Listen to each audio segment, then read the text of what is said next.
This is our bear plank or regular plank single arm serratus anterior push. So for serratus anterior pushing, what we're really focusing on is the protraction and retraction of the scapula of the supporting arm.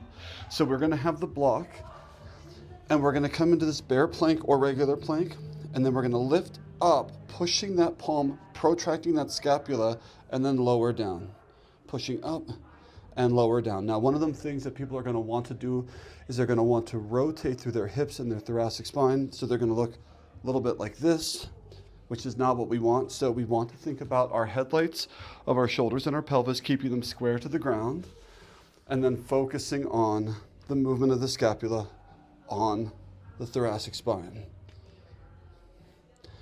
You are also able to do this on your forearms if that is more comfortable,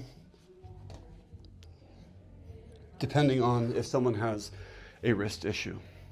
So for many clients, the ability to isolate the movement of their scapula is going to be really, really challenging, in which case that one arm version is going to be quite advanced.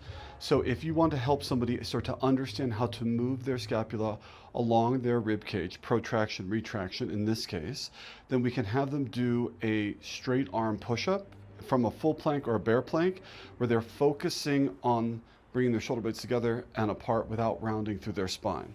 So in this position here, I could be, for the purposes of this room, I'll be in the bear plank, and then I'll just separate my shoulder blades as much as I can, and then bring them back together like I'm holding a pencil between them, apart, together, apart, together.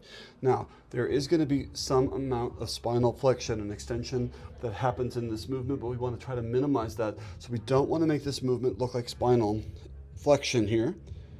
Instead, we want to try to keep a neutral spine and focus protraction, retraction, protraction, retraction.